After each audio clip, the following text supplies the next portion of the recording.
Hi, I'm Adrian, I'm Devin. and we are here to talk with you today about managing your team in the age of AI. So, last time we talked about managing your career, and some of the things that we hit on were being excellent at what you do, really having mastery and staying ahead of the curve. We talked about having strong reciprocal relationships. So, relationships with people that you could count on and that would count on you. And then the third thing we talked about is being able to articulate your impact in a clear way and demonstrating your impact. Is there anything else from the conversation that you want to recap for people? I think that's a great recap. And I would just say that I think a lot of our conversation was just AI is another change, and it's a big change, and that can be pretty scary. But at the end of the day, you come back to some things that are just solid. And I think those three things are solid. And hopefully that gives people a bit more of a feeling of, look, I can't control what's happening around me, but I can control how I show up and the things that I do that will help me be add impact and contribute my work to my organization in a meaningful way, even with the ongoing change, biggest piece of that being AI. Yeah, I think that's right.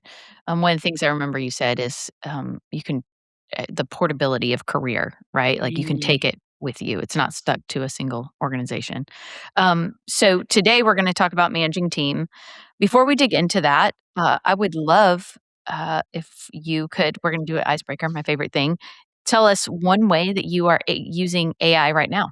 s- Tighten things up a lot of times, taking things that I've written or things that I'm putting together and collapse it into something meaningful or incorporate into something meaningful that can be used really quickly. So I'm loving it for summarizing lots of data from surveys. Just launched one this morning. I'm looking forward to being able to do that quickly so that we can turn around and as a board use that. It's a pre-capital campaign survey, and I'm not sure that we would have enough time if not for AI. I'll be able to take that data from 200 plus people and turn it into something that a board can take in 2 hours and identify themes and strategic priorities. And I think those are the kinds of things that can be really helpful. And then uh, just helping things that would take a lot of time. People ask for something and you know the answer and you do a quick brain dump and then put it into AI and let it do its thing so that I don't have to Mm. spend a lot of time with all the little connecting words. I've just Yeah, got it, the good stuff.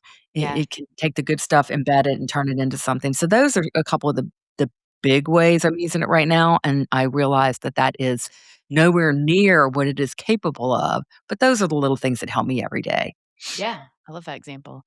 I think for me, similar things for sure in the day to day work. I'm also like planning a vacation and, trying to create some automation, like offloading of stuff that I don't like to do um, through leveraging AI. So that's pretty nice. Just in terms of, we have a side hustle and sending invoices and putting things in folders and like all of that kind of stuff, creating some automation there. So that's been cool.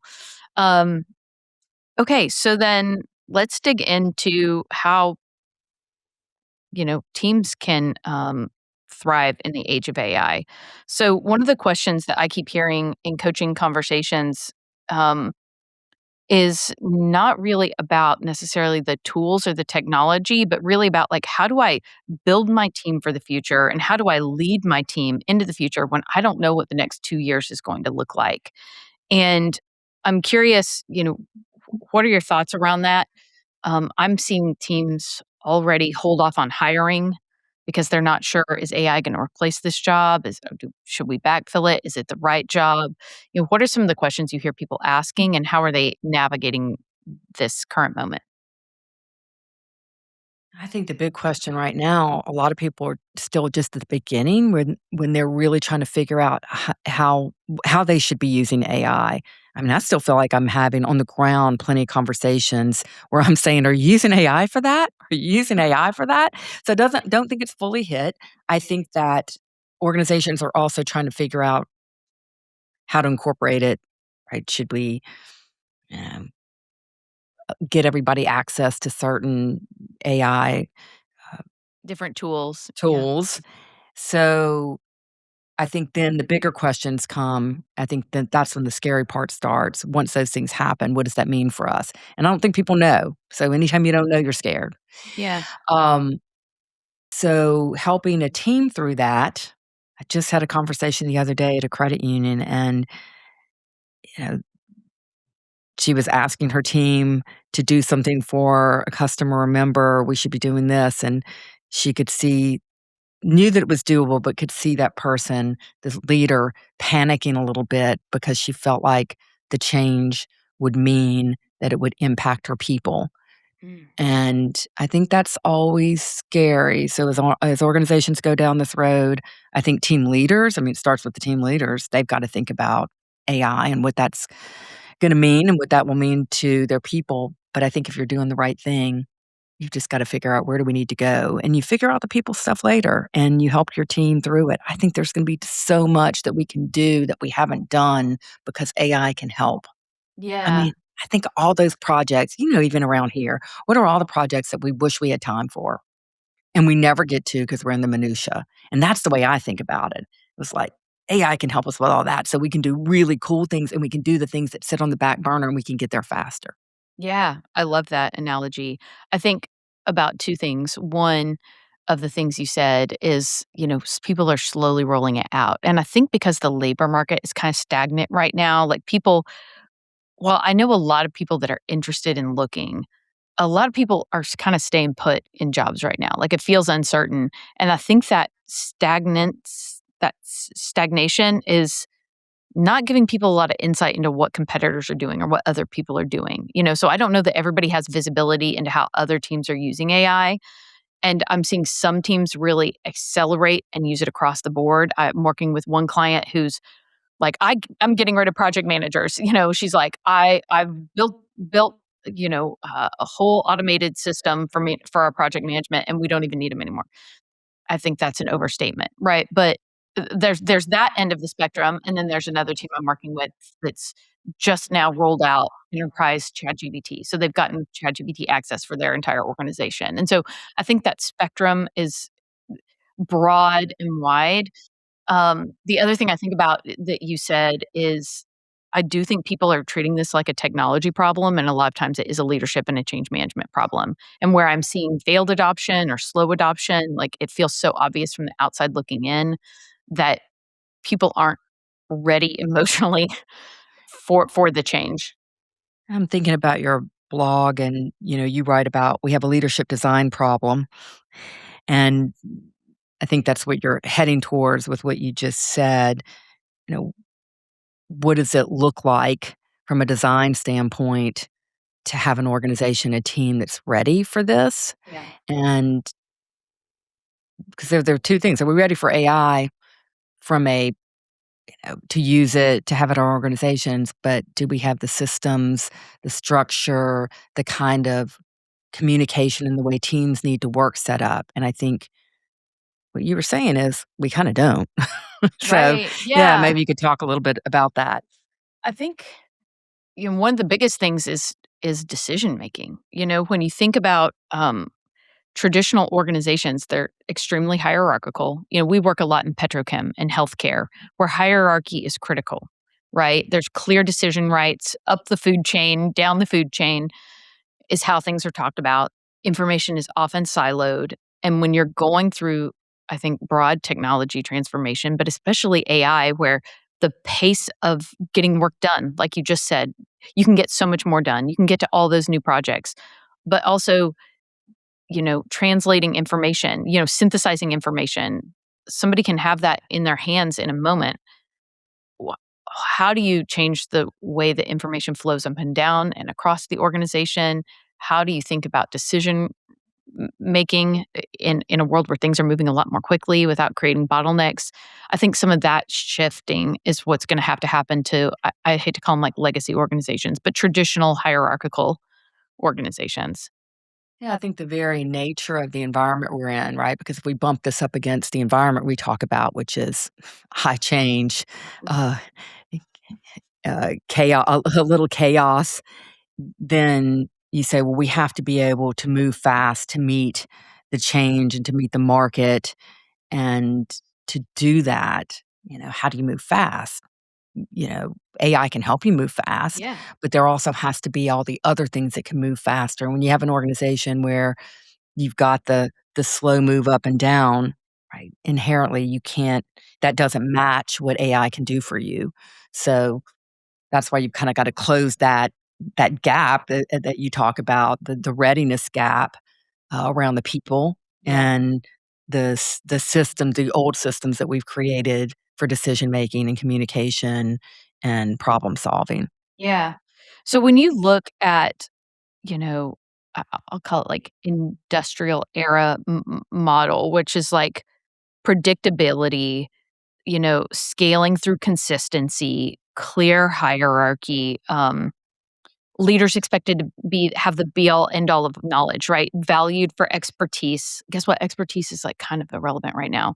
So, how do you start to break open that bottleneck and shift the thinking when like how have you seen that work before? I mean, I'll just ask it plain like that. How have you helped organizations kind of open up and shift out of that siloed mentality? Well, on an individual level, right, it's getting people out of the mode where they think that they have to be the answer man or the answer woman all the time, Mhm. because that's part of the problem is if things have to, um, if you have to be there and if you have to have all the answers, the organization can't move very quickly. I've been in, you've probably been here too, where you're you've got a bunch of people in the room and no one, people are walking out to take calls. They're on their phones because no one can move without them, and they're always like, "Sorry, problem at the office. Sorry, I really need to talk to them." Well, that's a problem if you can't be away. That means something's not happened on the other end. And then I think that critical thinking, right? If you were making all the answers, you're not creating good critical thinking in the organization, and that is a risk. It's a huge risk not to have people who can think and solve problems. So, you know, we've gotta help people understand that as they increase the capacity of their teams through um, their critical thinking, through their ability and allowing them to think and solve problems. But the way that starts is you're not answering all the time. You're asking questions. You're saying, "Tell me what you think we should do. Yeah. Take me through the pros and cons. What do you want to do here?" And they learn through that. And then you know, let people make some mistakes. So, on an individual level, you know, leader level, you've gotta be doing things like that, but on an organizational level, I think absolutely, what has been created around communication and the culture of letting people try things and have little fails that they learn from, and so sometimes the organization keeps them from it. They're like, "My boss expects me to know everything, and if a mistake gets made, that's on me, and so how do you change that culture? Because if you don't, you're really gonna have a hard time keeping up, being competitive in this kind of environment. It's just moving too fast." So, um, you talk a lot about distributed leadership. Yeah. I think I got that right, Yeah. and I think some of that is part of it. So, as you One thought that I had as you say that is we so in traditional organizations think about leadership as a role and it's a Mhm. function. But I think in the future, people need to start to think of leadership as like a fluid position, right? You're leading on this thing. You've got decision rights on this project. Sometimes the person closest to the work needs to be the lead on this. And that's just a shift, I think, from the way people have operated in the past. And so if we look at leadership as more distributed or decision making rights as more distributed or teams as more autonomous, that you might have a team over here that's directing work and a team over here that's directing work. And then they come together to collaborate in some way, but it's not top down. How do those, you know, one, do organizations get flatter? Maybe, probably.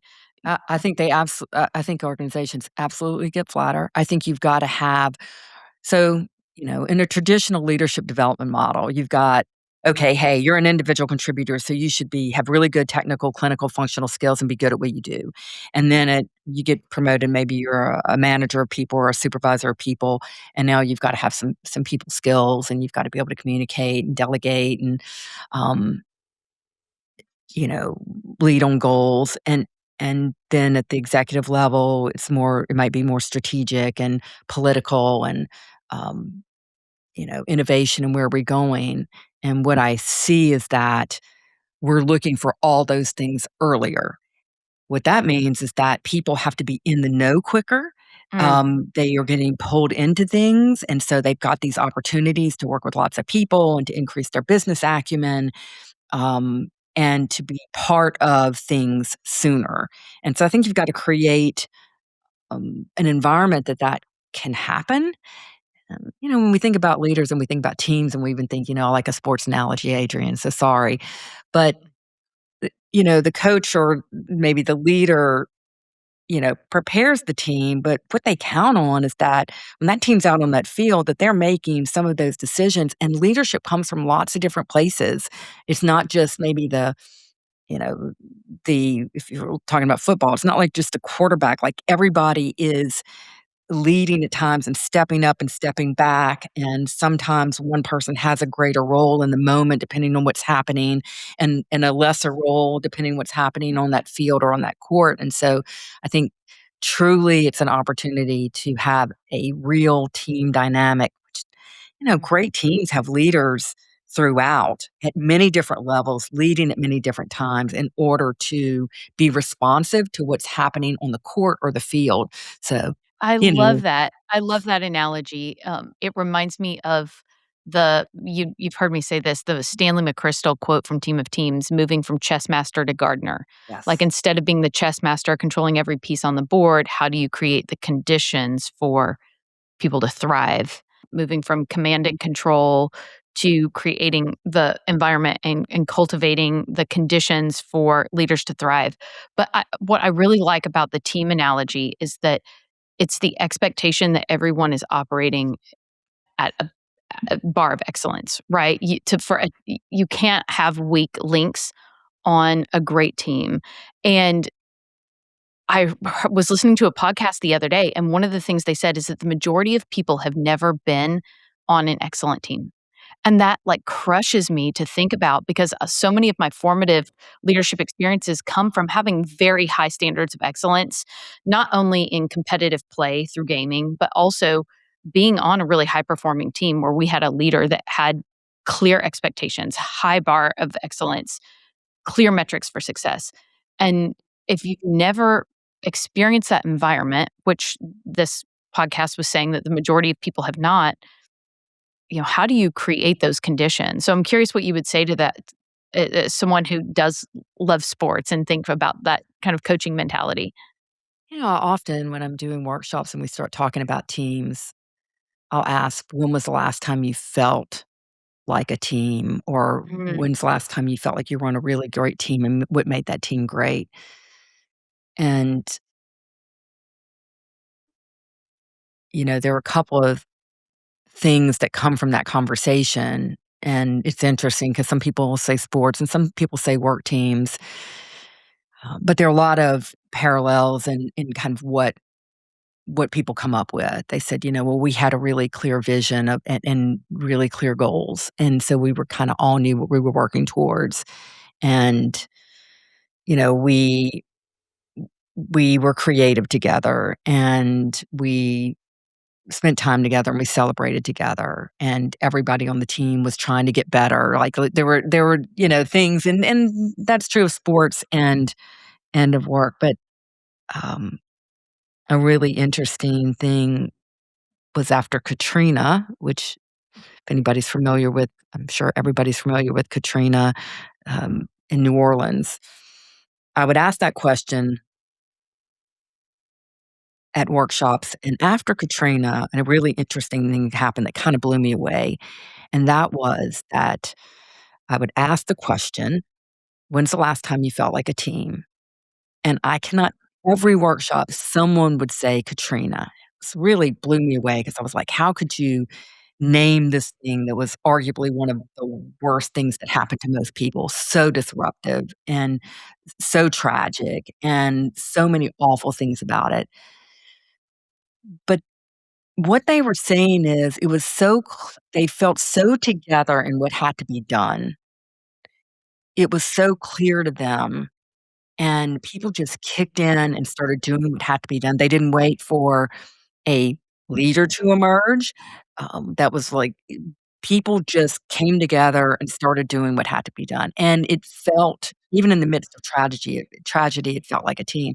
And I think one of the big lessons that came from that for me was that we think of things, disruptions and change and AI as like, well, it's a time of disruption, and it can be, but change and even hard things can also be a time when people can come together, but as you said, you kinda have to create the conditions for that. Mm.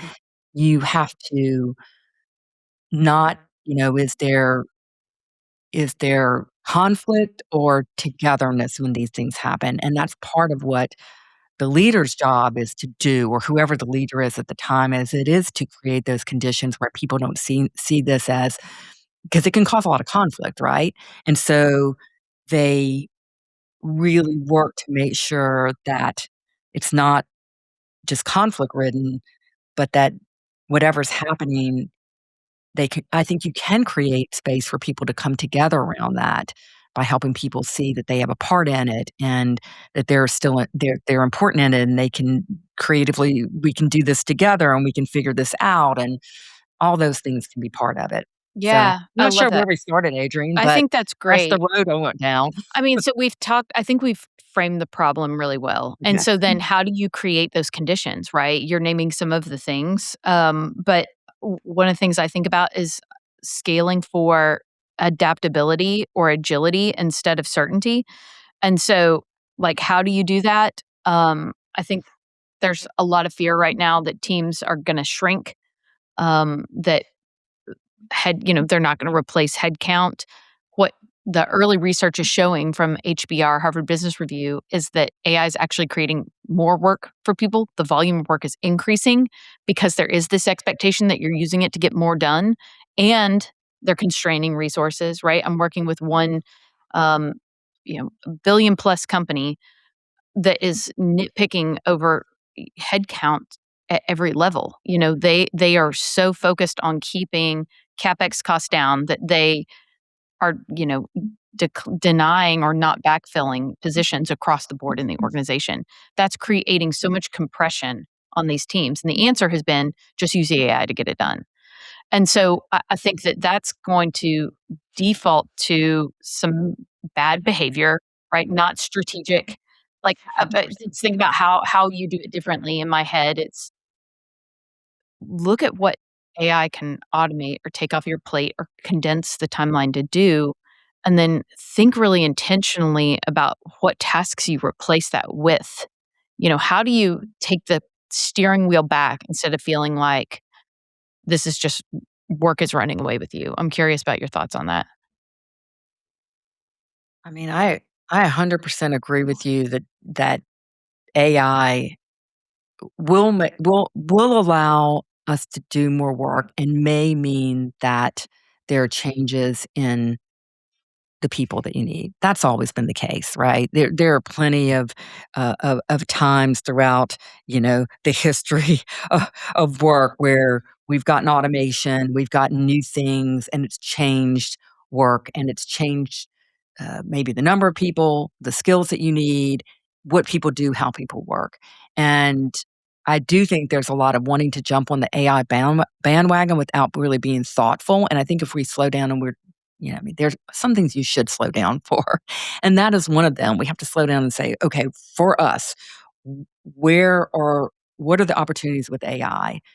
And It can't just be, "Let's get AI and not hire and do away with people." That's not gonna get you where you wanna go, so really and we may talk about this a little bit next time around the organization, but organizations really have to build this in, include it as part of their strategy, and then potentially, and I think you've said this before, then dig in and have an AI strategy where you're really looking out and saying, "For us," and that's gonna be different for every organization, "What does this really mean for us? And how do we deploy AI, but also how do we think about the humans that we're gonna need, the people that we're gonna need, what skills do they need, and where do they fit into all this?" Because they absolutely fit in. I don't think you can not I think for most businesses, you can just not have people Yeah. and think that you're gonna pull this off, and part of that is because organizations aren't ready, but honestly, society is completely ready, so you've gotta figure out what those lines are. Yeah. Um, I think that's great. One of the things that I want to dig into for a second that stuck out, you said that you need to create an AI strategy. So I believe that is a leadership exercise, right? That is not a technological tool problem. It's what is the work that we do? What is the work we want to be doing? What are our priorities as an organization? And how can technology support us in getting there? And a lot of people are not slowing down to answer those questions, right? Where are we going? What is our true north? And so I think that point of just slowing down and talking about it and being intentional, like, this is that kind of slingshot moment to pull back so that you can fling forward.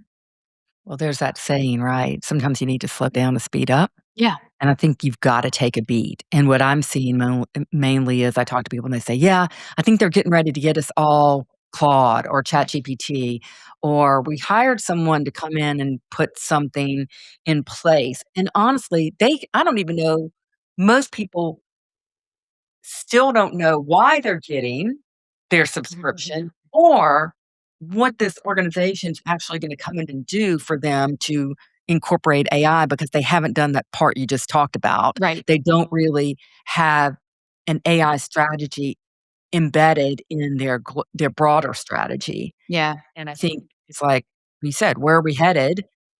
Um, Now, we know AI needs to be a part of this, and we know that's gonna impact our business. Let's be thoughtful about it, and then we can go out and we can actually do the right things. And I think when you do that, it becomes less scary because it also gives you've got a great this is where the business is going. We've got a strategy for this. This is what it looks like. This is what it will mean over time. Then I think you can get people on board. If you don't know that and you're not communicating that, then does just feel scary. That's right. And so, I like, mean at the individual team level, if your organization is not taking that approach, I think you as a leader can still have some internal locus of control, right? You can look at what is my team ultimately accountable for? What are the tasks that we execute on? How can you can kind of go through this at a micro scale, right? What can AI help us do smarter, better, faster? And then what priorities does that allow us to get to that really let humans be the best at what they do, which is creative thinking and ideation and relationship building, and layering in all the context that makes the work product great. Um, I think that's when we say slow down, one of the other like just tactical technical things, structure your data really well. Get your data all in one place, because all of these AI tools, be it agentic AI or be it LLMs, it all relies on data infrastructure. And so, like, taking a beat, look at your data, look at do a task audit, and then think really intentionally about how you're gonna layer the tools on top of that. So I love what you just said, and, you know, you were talking about earlier, and I think we always try to talk about this is like, what can I actually do? And I think absolutely, if you are a leader of a team at whatever place you're at in an organization, number one, we don't spend enough time just thinking about the business, right? You're too busy in the day to day. It was a great exercise to and a great leadership exercise for the leader to take a bit of time, go get someplace where they can think, uh, put AI, right, or on the top of the page, and then do would say do a SWOT, would I mean, just that's so basic, but it's a great place to start about, when I think about, artificial intelligence, what do I believe are strengths, weaknesses, opportunity, and threats? I would add to that an environmental scan where you're taking a look around you and saying what's happening around us right now and in the near term from a variety of angles, with technology, sociocultural, environmental, economic, political, that may influence some of what we do as our global strategy. And then what does that mean for um, how our risk and opportunities with AI? And find some of those opportunities and themes. It does two things. One, it might give you some short term things you can start playing with your team and including them in that. The second thing it does, I think, for a leader at any level is we talked last time about getting ahead of things. W You will be more ready to have the broader conversation with the other leaders in your organization if you have done at least a little bit of this work and applied it to your world, and I think from that, you can probably extrapolate that to the bigger organization, but a lot of people are gonna go in those conversations not prepared, Yeah. and it could also spur going to other leaders or your boss and saying like, "Hey, I've been playing around with this and thinking about it. Are we having a bigger conversation?" So, what you can do, I think that it's 2 levels. It starts getting you thinking big picture, which is a great just development experience, in action, but I think it also I would choose 1 or 2 things for that and say, "You know what? Let me grab my team," and in a way that maybe can be baby steps and helps them get their arms around it, safe space, we can just start talking about this and playing with this. And I think if you do it right, sometimes people are amazed. Like, you could really excite your people over some of this. Yeah, I think that's a great point. And I think we missed that opportunity. So if you can do some things, don't let your people why would you let your team live in fear when they don't have to? And some of that's just about getting out front with the communication and thinking, including them in the conversation, Yeah, I love and that. it becomes less scary. Yeah, I love that. Okay, so we've talked about really, how do you start to scale for agility and look at things at the task level and be intentional about the time savings. The next thing we have is really building your team's capacity for decisions. So if we are more distributed, if teams are more autonomous, how do you really build that decision making muscle? And how do you shift from that hierarchical, the decision maker is up here, to the decision makers are down here?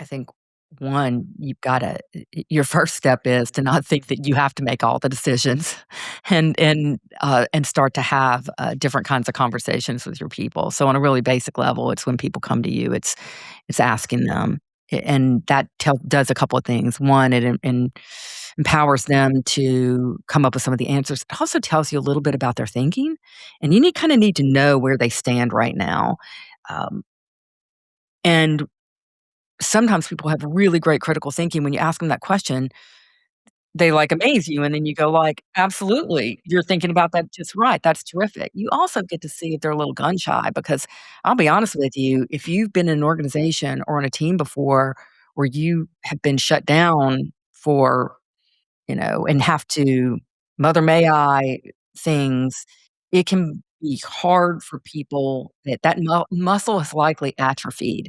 So I think figuring out where your team is at with that and starting to expect that, I think you can do that individually.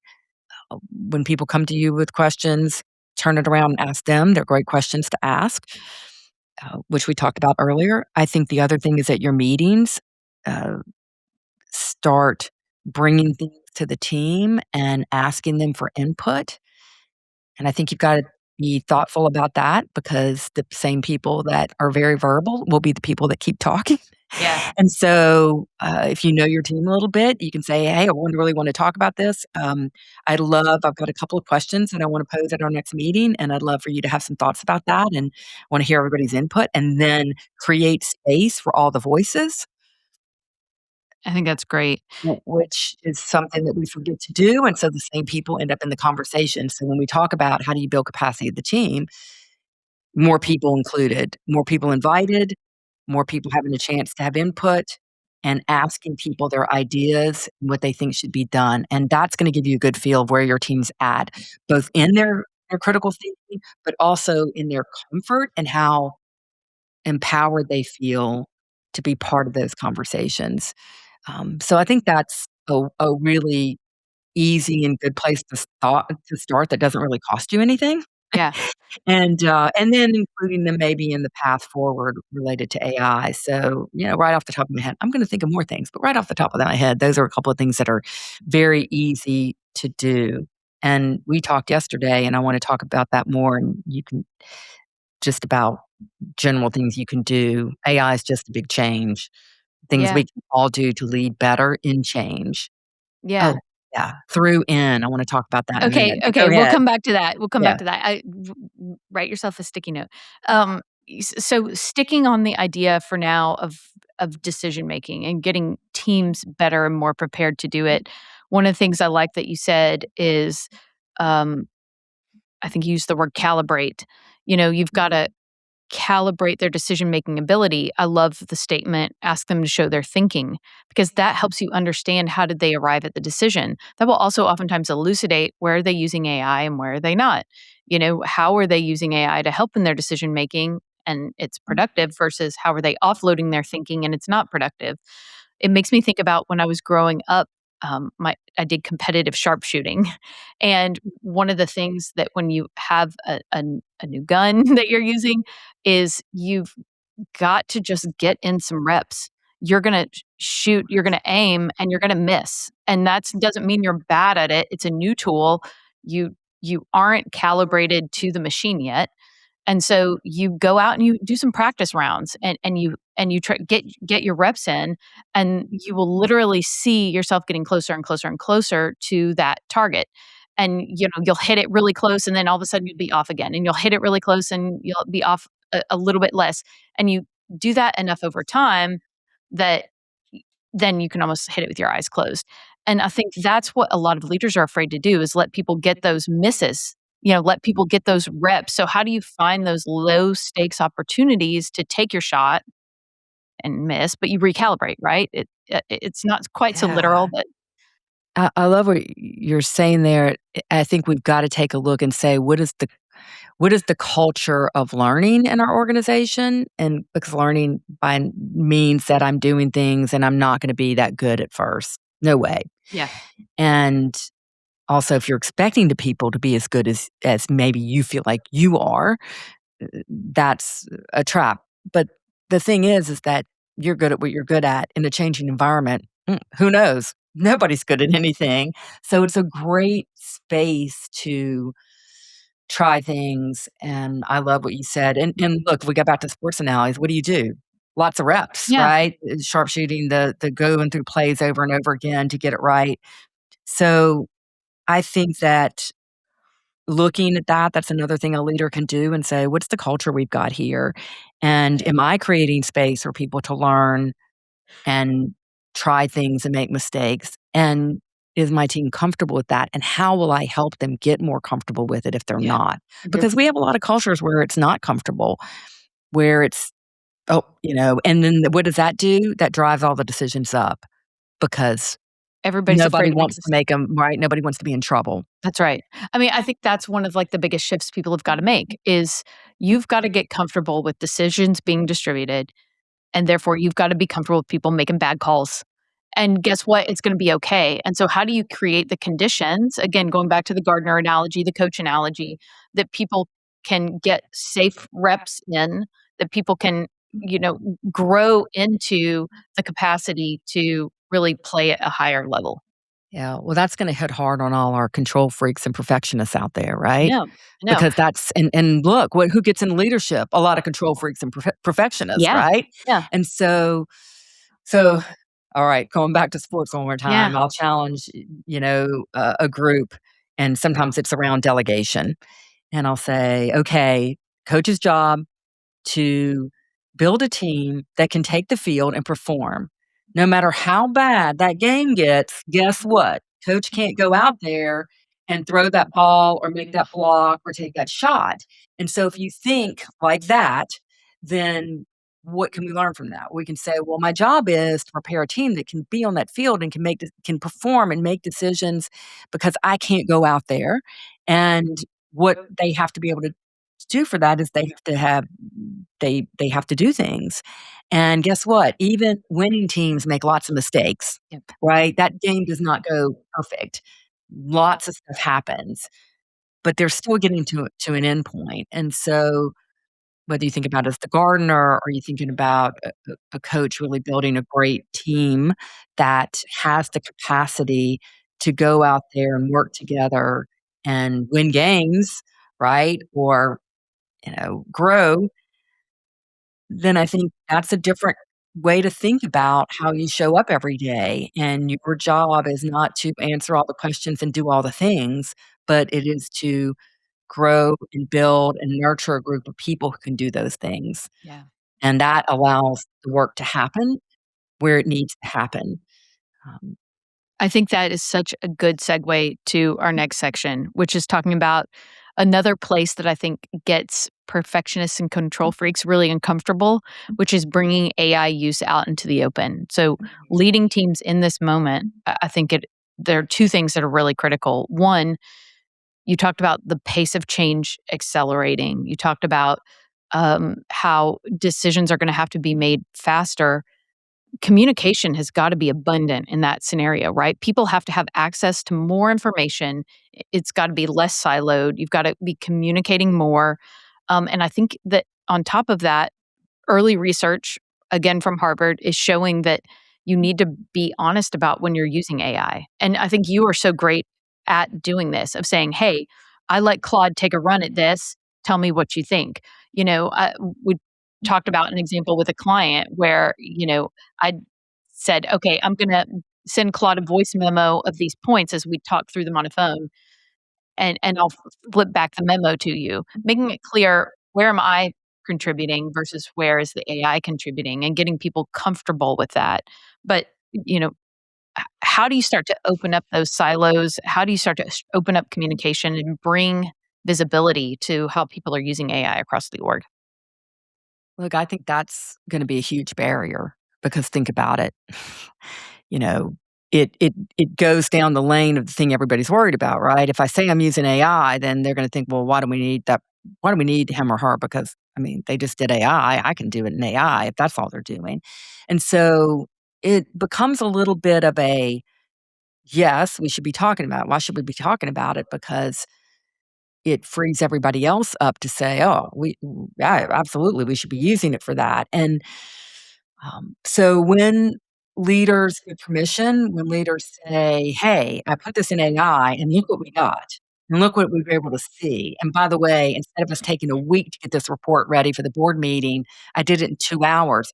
Now I can work on making sure we've got a really tight presentation for this at the board meeting, which I was rushed into at the end." So those are the kinds of examples. Getting something for me, getting something to a client quickly versus them having to wait while I wade through stuff. I know what I need to do and say. I know where the information is. I even know what I would do with the information. But getting to pull that together really quickly so I can turn it over the next day so they can use it versus waiting for me for a week, that's important. And the same thing happens inside organizations. So bringing it out in the open, like with any change, think about historically change, right? Like, because sometimes people don't know what to say, they just don't say anything. What do you mean by that? Well, when there's change and people are nervous or anxious, a lot of times leaders think, "Well, I need to have answers." And the very nature of change means that we don't have answers. So I think we have to talk about things before we have it figured out. So this example, talking about AI and talking about playing with it or using it, or even saying to your team, find one thing this week to play with AI on, starts making it something that's okay and not necessarily just attached to the fear. And I could even say as a leader, like, hey, We are already running lean. We have a lot to do. We need to be using AI to move faster and to get things to market or to deliver things from our clients. I mean, that's a good thing to say, and then you're attaching it to something positive Yeah. versus, "Oh, I don't know about using AI." So I wanna drill into something you said. You were talking about how when people don't have all the information, they just don't say anything, and I think that silence is like a death knell. I mean, I think it's really truly sets a bad tone because people fill in the gaps. Absent information, people fill in the gaps with their own knowledge, and I see this across so many teams. I'm working with a PE-backed, fast-growing company right now, and they are so siloed in their information, and they have a board, their C-suite doesn't share anything of what the board is pushing them on with the lower levels of the organization. But what that does is it creates a gap in knowledge that people then fill in with their own insight. And I'm up here having conversations with the board and down here having conversations with the teams, and I'm seeing that there's no connective tissue. They are interpreting behaviors as leadership not understanding, leadership being absent, leadership making bad decisions. And it's like, I see that this is just responding to the board, and there's a longer term context that's not getting translated down. But it's because things are moving so fast and they don't have all the answers yet that they're not filling in those gaps. And so that's where it's like one of my recommendations to them just this week was share the board decks with your team. Translate down what is being directed in the long term, even though you don't have the strategy yet.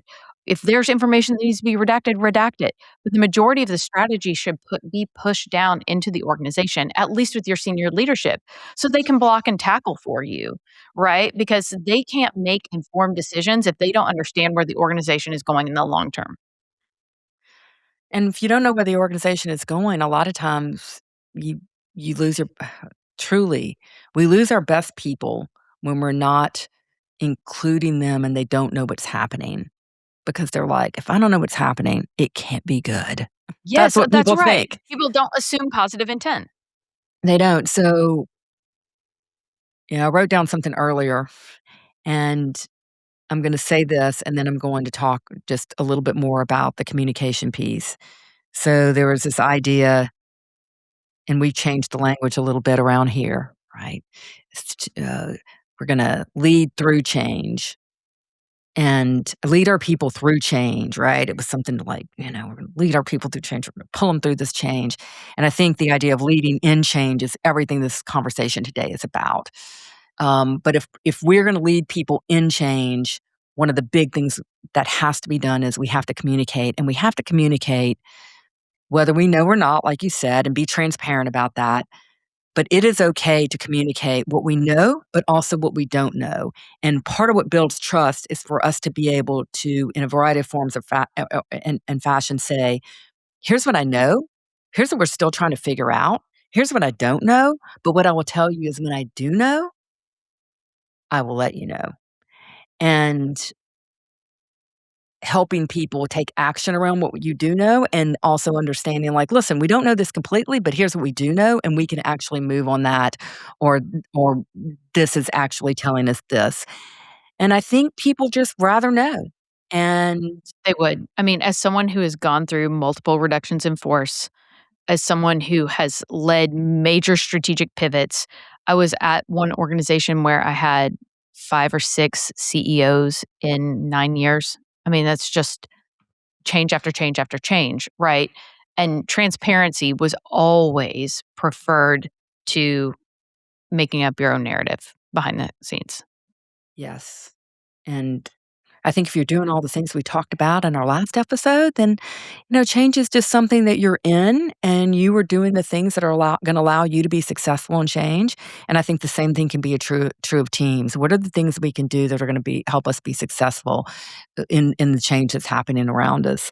So I would say communication, and I would add in times of high change, which we are in and we will continue to be in, don't underestimate communication, but also visibility.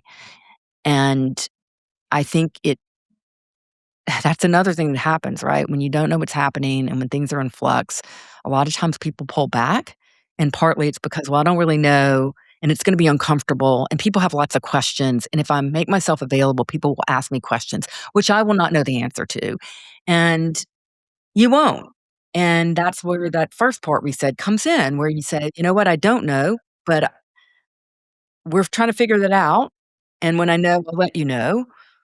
Um, and And I that like, that is the most perfect segue to our last perfect. lever, which is how do you get somebody comfortable? You've gotta invest in leadership development. And what I see happening right now are companies making huge investments in technology and not making the necessary investments in the people to get through this technological change. And how do you get somebody comfortable saying what they don't know? How do you get somebody comfortable pushing decisions down? It's leadership development. 100%. Well, when you think about the 2 things that every leader needs to focus on at a certain point, right? From a mid-leadership point on up, I say it over again, it's people and strategy.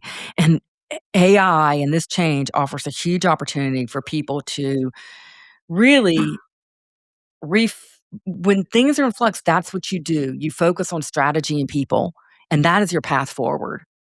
And, that kinda goes back to kind of so the 4 kind of forces and change that we've talked about in other spaces, which is quickly get perspective about what's going on and what's happening around you and understand what that is, and be solid on your mission and your vision. Your strategy will be adjusted based on what's happening around you, right? It will be influenced by, the new things, the environment, and then people, and then strategy people lend itself to, like, what are we gonna create and problem solve and figure out together?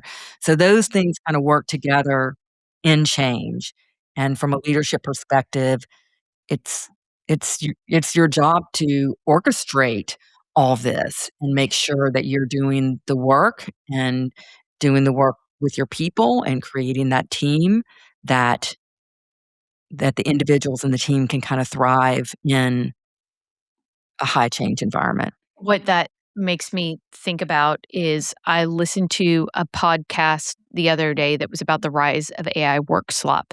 And work slop was defined as an AI product at work that looks like it gets the job done, but doesn't meaningfully move the task forward. And like we've all seen this. It's like you get this 4-page document that you're like, this isn't saying anything. This isn't doing anything. And actually, I resent you for putting this on my desk because now at the 11th hour, I'm going to have to do the thinking to actually get the work done. And what the research around this has shown is that the number one predictor of whether or not AI is going to reduce the workload on teams and predict whether or not work slump proliferates across the team is psychological safety. Mm. It's why does work slop happen? Because teams feel like they can't push back. They can't say, no, I don't have the bandwidth. They can't say, no, I don't have the time. They can't say, no, I don't know. They can't admit these things. They don't have the trust to be transparent in that way. So they just spit some slop out. And so the work of psychological safety, I think, and trust building, let's just say it plain, trust building for teams, I think is critically important in this moment and an investment that I do not see organizations making in an intentional way. And let me tell you, last thing, you may think that you've got psychological safety across your team, or you may think that you've got trust across your team, but this is a totally new moment and paradigm. And so trust that has been built over years is gonna carry you a little ways, but you have got to do intentional work around this technology transformation that is coming, because even people that are high trust are like, "Is my job gonna be okay?" Like we talked about last time.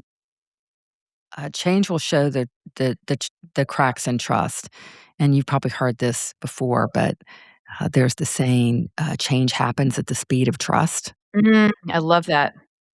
and I think that's very true, and it's not too late, right? Like, if you understand if change is bringing up a lot of these things, then I think that's a chance to, "Okay, we gotta reset, and I've gotta get this team ready," and that's leadership, and that's team, building and, um, having the team work together to figure things out together. All those things build trust, and it's really important. Yeah. I don't think you can get to where you're going without it.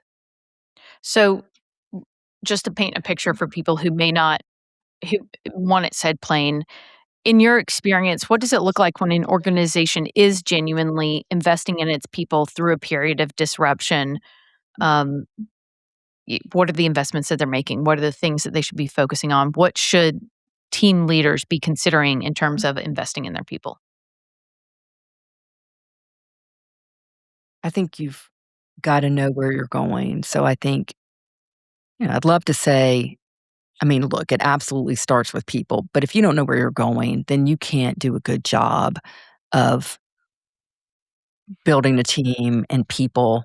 You just can't. So I think good leaders, one, have to, it's a great time with AI, just right here and now to rethink or revisit your strategy, which most people have an opportunity to do with that front and center. And I think from there, it's really doing the leadership work.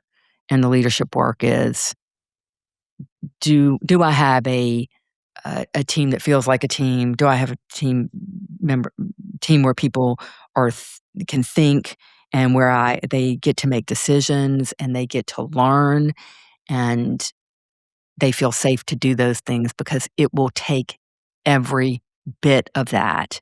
You cannot prepare and solve the problems of this environment by yourself. Yeah. We need people at every level, and the only way people can solve problems is to be included, is to know the business, to have relationships, to have the information. That's the only way we can be helpful to each other. It'd be like sending a team out on the field without the plays and without them having done reps together, and, you'd be like, "We're absolutely gonna lose." Yeah. You know? We Yeah. we're absolutely gonna lose because we've not equipped this team with what they need to help the themselves or the Yeah. organization be successful. And so what I hear in that are a few things. One, I mean, invest in coaching, for the leader and the individual contributors on the team, right? Like, and part of investing in coaching is like getting really honest with feedback. I mean, one of the benefits why I love team sports, having, playing team sports, playing video games competitively, it was you got real-time feedback. You miss a goal, you miss a goal. I think in the workplace, feedback is absent so often. And so one of the investments, like one of the lowest stakes, no cost investments you can make is giving your team real feedback on how they're doing. And like you said, kind of opening up those lines of communication so that way they see what's going on. And if your team's not ready for that, then get them ready. Make the investment in their development. Yeah, I think team building and planning is a great way to do that. Like, What is that?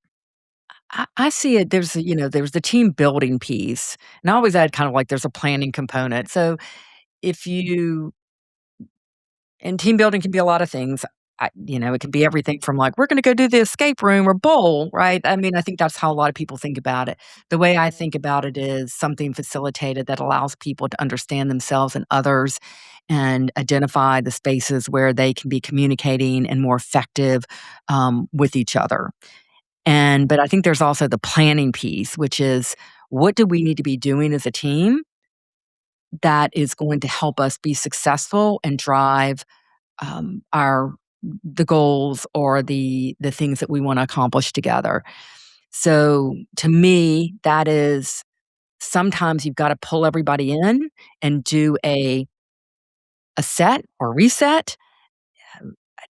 I feel like I've done a lot of that in the last couple of years. People would call and say, we are dealing with so much right now. And this is coming off COVID, especially when people were coming back together after being not together and it's like communication and teamwork got disrupted some. And then people were also working differently. So where maybe they worked all together, some of them were hybrid, everything changed. And w really did a lot of we need to reset as a team, especially around how we work moving forward in this high change.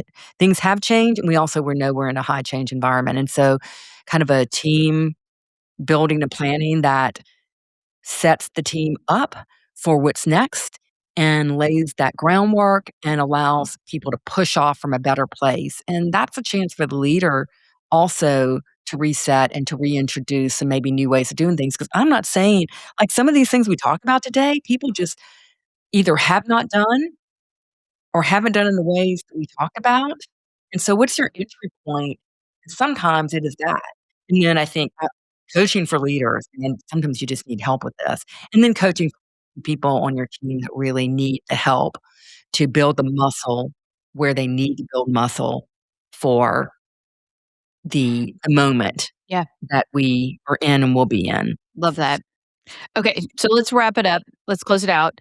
I'm gonna try to recap kind of some of the things that we've talked about. So, one, we talked about scaling for, agility and adaptability rather than consistency. And some of the ways that you can do that on a tactical, practical level are looking at your tasks in an intentional way and thinking about, okay, if we're saving time, what are we doing? Slowing down to speed up, right? Uh, how are we going to use those time savings in an intentional way? Getting really clear about um, distributed decision making, so clarifying decision rights, um, helping teams get in reps in terms of making decisions on their own and executing without hierarchical input. Um, we talked about the importance of bringing AI use out into the open. So, going all in on AI transparency and increasing communication and visibility at the same time. So, you've got to be up and out, as you always say. And then we said invest in your people. So, have real development conversations, give feedback, invest in coaching and development of your team building, take them bowling, whatever that looks like. Is there anything I missed? No, I think that's a good hitting all the spots that we talked about today, and I think if I was going to kind of roll that together in something, I would just say, it's the leader's job to be up front with making sure there is space for looking at AI and being thoughtful and strategic about AI. And if you go there first and then you bring the team with you on that and create space for them to come with you through communicating and um, asking them great questions and having them be part of the moving forward, good things related to the team's capacity to thrive individually and collectively in a high change. And in this case, we're talking about an AI environment. I think if you do all those things, everybody's gonna be better, and I really, going back to something we said earlier, love the idea of whoever's listening to this, like, get ahead of this. It is a great leadership action to get ahead of this and not wait for your organization or other people to tell you where you're going, and that's really the mark of a good leader. So, do the strategic work, do the work with the team, start down that road.